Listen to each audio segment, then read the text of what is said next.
In 1970, Sturgis drew 3,500 riders. You camped in the city park for free. The man next to you had ridden from Tulsa on a machine he built himself.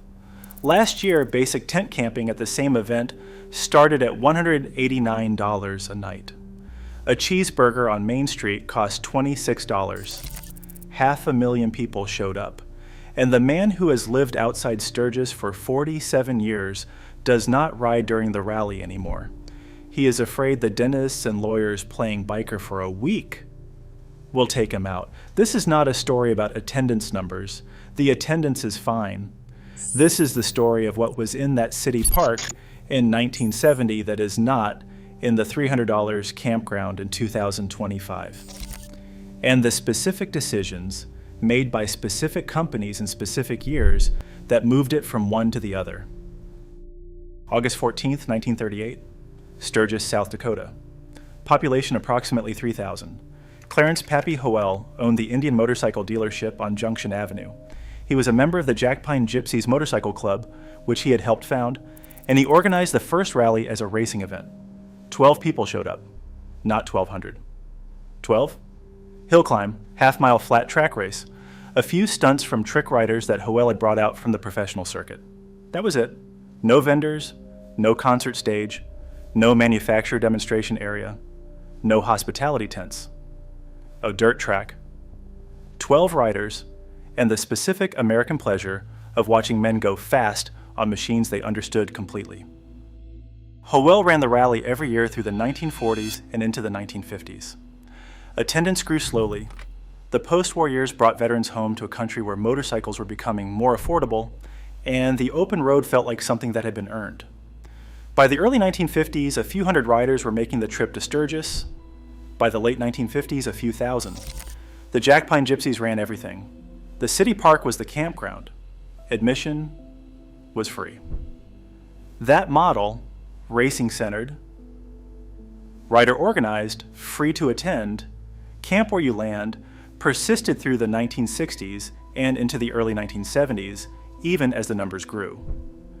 What the event was did not fundamentally change because the people running it were still the people who had founded it, and they were still riders first. Pappy Howell died in 1989. He was 79 years old. He had seen the rally grow from 12 people to something approaching 100,000. He never saw what it would become in the decade after his death. I personally think that is a mercy. The 1970s Sturgis was not what you have seen in photographs if those photographs came from after 1995. It was not Main Street lined with manufacturer tents. It was not the Buffalo Chip with its concert stage and luxury camping packages.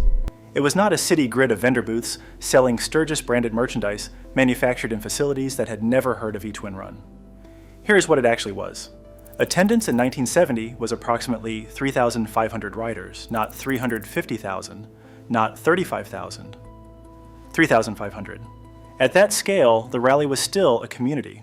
You could look around at any given moment and feel like you knew the room. Riders who had come from Wyoming knew riders who had come from Minnesota. By the third day, you had heard most of the good stories that were going to be told that year. The campground was the city park. Free. You pulled in, found a patch of grass, unrolled your gear. The man next to you had ridden from Tulsa. The man on the other side had ridden from Colorado. Nobody had trailered their bike. The concept of trailering to a motorcycle rally would have produced genuine incomprehension in 1972, the way bringing a yacht to a swimming meet produces incomprehension now. The point was, the ride. The destination was secondary to getting there. The racing was still the centerpiece. Flat track at the Jack Pine Gypsies track. Hill climbing on the surrounding terrain. These were not spectator events in the modern sense. Riders watched because they rode, because the technique on display was directly applicable to what they were trying to do on their own machines, because watching a skilled flat track rider carry corner speed was a practical education, not an entertainment product. The machines were working machines. The average 1970s Sturgis motorcycle was a shovelhead that the owner had maintained himself, modified himself, repaired himself on the road when necessary. It was not a showpiece. It was not a lifestyle accessory. It was a machine that the rider had a complete working relationship with. He knew every sound it made and what each sound meant. He had rebuilt the carburetor at least once. He had probably replaced the primary chain and set the timing with a strobe, adjusted the valves, and solved 3 problems that the manual did not acknowledge existed. The bar was the last chance saloon. A few other establishments, beer at a price that did not require the rider to assess his remaining cash before ordering. The specific social texture of a place where everyone is there for the same reason and nobody has to explain themselves. You were a rider. The man next to you was a rider. The credential was the machine outside and the miles you had put on it getting here. There was no corporate presence because there was nothing for corporations to attach to. Harley-Davidson did not have a demonstration area. No gear manufacturers had booths. No insurance companies had tents. No energy drink companies existed.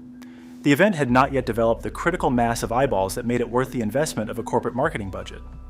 What it had instead was authenticity of a kind that cannot be manufactured or purchased or themed into existence. 1,200 miles of riding through the Midwest to get here. A machine you understood completely. Men who had made the same journey by the same means for the same reason. The Black Hills spreading in every direction with roads that were empty enough to be genuinely yours. That is what your buddies went to in the 90s. That is what the 47-year rider outside Sturgis remembers when he says the soul is gone. Not a specific experience, a specific relationship between the people and the place and the machines that could only exist when the scale was small enough for the community to recognize itself. The 1980s Sturgis was the last iteration of the rally that most of the riders who rode in the 1970s would recognize as the same event. The numbers had grown, and by the mid-1980s, attendance was in the 30,000 to 50,000 range, but the fundamental character was still intact in a way that would not survive the decade that followed. The Buffalo Chip Campground opened in 1981. Rod and Terry Woodruff purchased a parcel of land on the outskirts of Sturgis and began running it as a private campground for rally attendees. In the early years, the Buffalo Chip was simply a field with a bar, a stage, and a reasonable nightly rate. The atmosphere was authentic because the people in it were authentic. Riders who had gotten there under their own power, camping in a field, drinking at a bar, watching local bands play without any particular commercial agenda attached to the evening.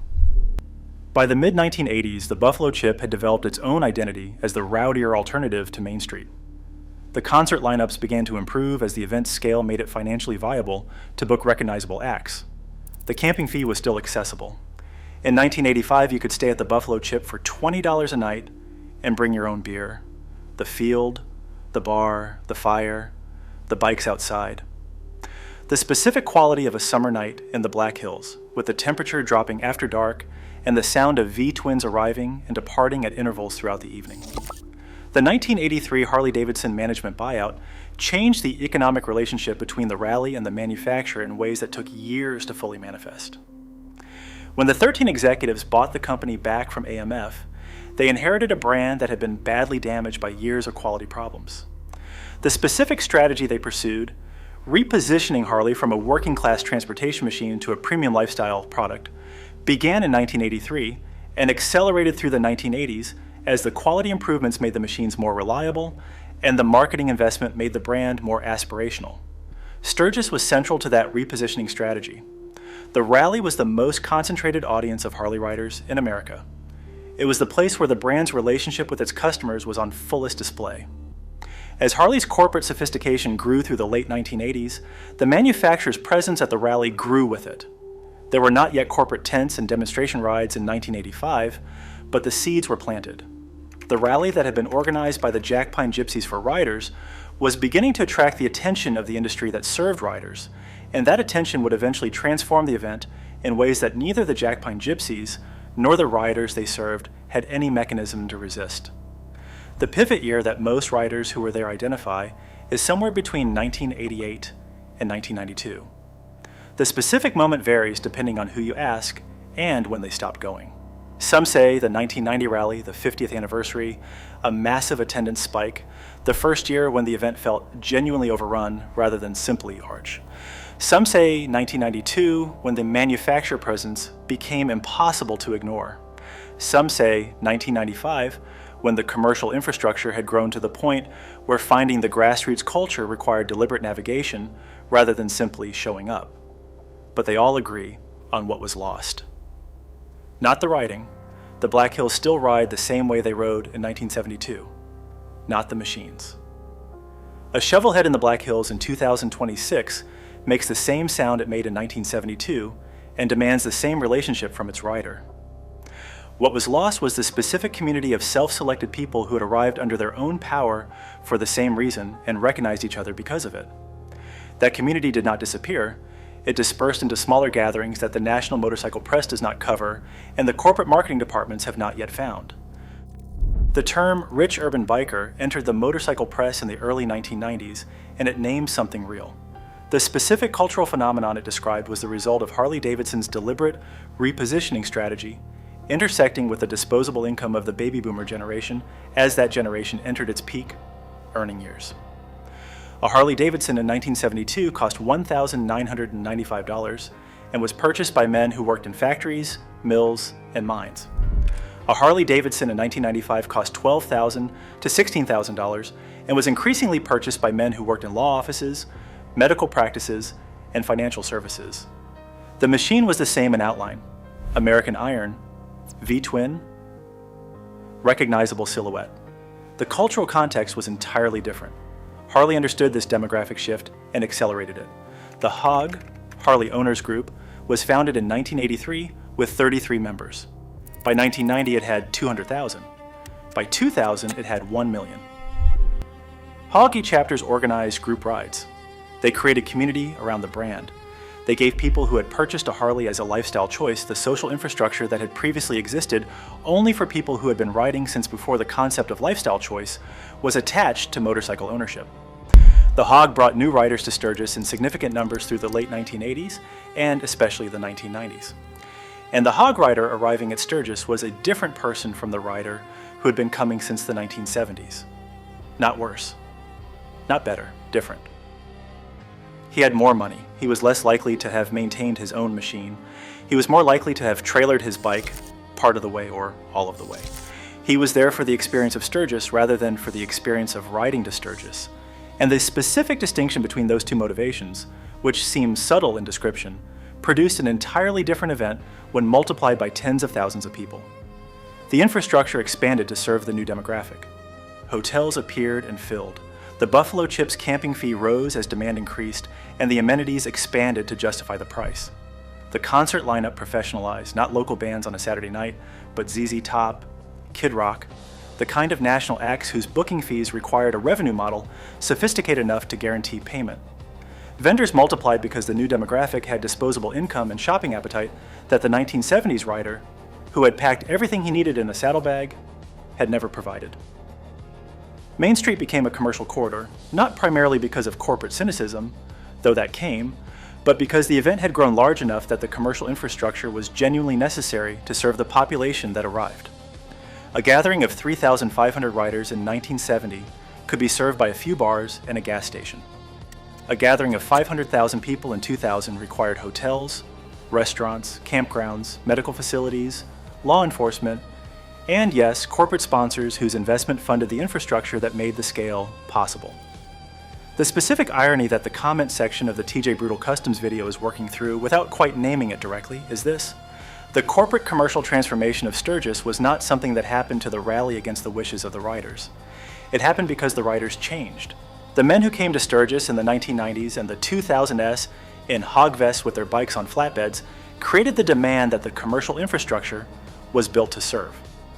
The $26 cheeseburger and the $300 camping fee and the manufacturer tents and the advertisements scorching your eyes at every turn, those things exist because a sufficient number of people were willing to pay for them. The riders who built Sturgis in the 1970s were not willing to pay for them. They were not willing to pay for them because the point was never the event. The point was the ride. The event was just what happened after you arrived. The TJ Brutal Customs video that sparked this conversation made a reasonable point. If you measure Sturgis by attendance, it is not dying. The 20-year attendance graph shows growth, not collapse. The 2025 rally drew somewhere between 400,000 and 500,000 people. That is not a dying event by any objective measure. But attendance is the wrong measurement for what the 47-year rider outside Sturgis is mourning. He's not mourning the absence of people. He's mourning the absence of a specific kind of people. The dentists and lawyers playing biker for a week that he mentions are, by attendance metrics, exactly what Sturgis needs. They fill the campgrounds. They buy the merchandise. They generate $800 million in economic activity that the South Dakota economy depends on for the summer.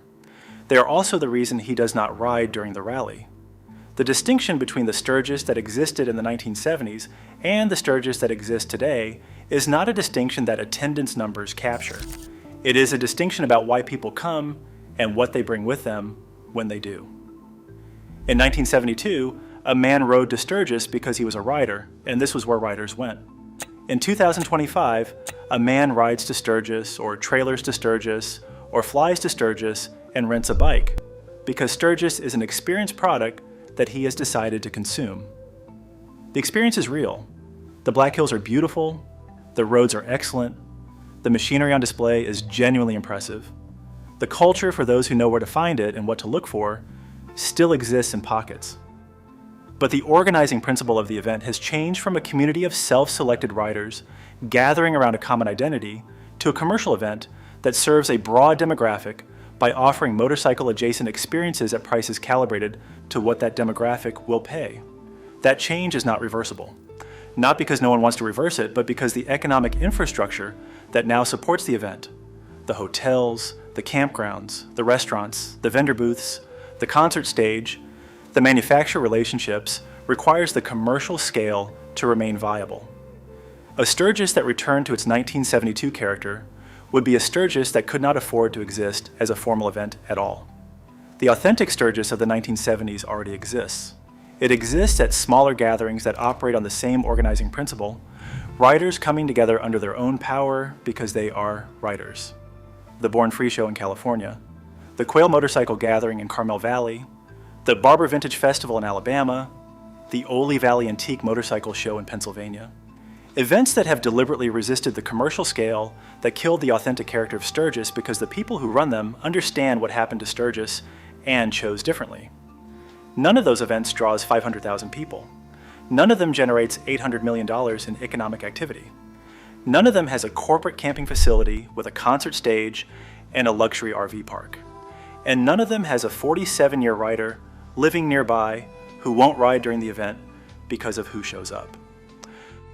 The transformation of Sturgis from rider gathering to commercial event did not happen uniformly. It happened through a series of specific decisions by specific entities whose financial interests were served by the transformation. The Buffalo Chip's evolution is the most documentable single thread. What Rod and Terry Woodruff built in 1981 as a $20 a night campground with a bar is today the largest private campground in the United States during its operating season. The Chip hosts headline concerts. Recent years have featured Lynyrd Skynyrd, Rob Zombie, Toby Keith, Kid Rock, at prices that require a revenue model built around premium ticket sales, camping fees, and vendor exclusivity agreements. The nightly camping rate at the Buffalo Chip in 2025 started at $189 for basic tent camping and scaled upward through luxury cabin and RV packages reaching several $100s per night. The $20 a night field where you could BYOB in 1985 is now a ticketed entertainment complex where the economic model requires extracting maximum value from each attendee. Harley-Davidson's rally presence represents the second major corporate thread. The company's demonstration rides, sponsored events, and Main Street presence at Sturgis function as an annual marketing investment in direct access to the brand's core demographic. The specific dollar value of that investment is not publicly disclosed, but the scale of infrastructure involved, demonstration fleets, staffing, signage, hospitality, represents a commitment that makes Harley-Davidson one of the largest single commercial presences at the event. The vendor exclusivity system represents the third thread. Large commercial vendors at Sturgis operate under agreements with the city and with event organizers that give established commercial interests preferential access to the highest traffic locations. The grassroots custom builder who showed up in 1972 with a trailer of parts and a card table has been progressively priced and regulated out of the most visible positions in favor of established commercial vendors who can meet the insurance, licensing, and fee requirements that the event's commercial sophistication now demands. The policing infrastructure represents the fourth thread. The 47-year rider's comment about not riding during the rally because of law enforcement density is consistent with documented complaints from long-term attendees. The event's scale requires a policing presence that the 1972 rally, 3,500 people in a city park, never needed. The specific tension between the law enforcement necessary to manage 500,000 people and the freedom from oversight culture that defined the rally's original identity is not resolvable. You cannot have both. Each of these threads, campground commercialization, manufacturer presence, vendor exclusivity, policing density, represents a rational response to the event's scale. None of them was imposed on the rally by outside forces. All of them followed naturally from the growth that the event's participants created by showing up in the numbers they showed up in. The working-class writer of the 1970s who built the event, through 3 decades of annual attendance, did not intend to create the conditions for its commercial transformation. He intended to ride to a gathering of people like himself in a place he loved. The transformation was a consequence of his success.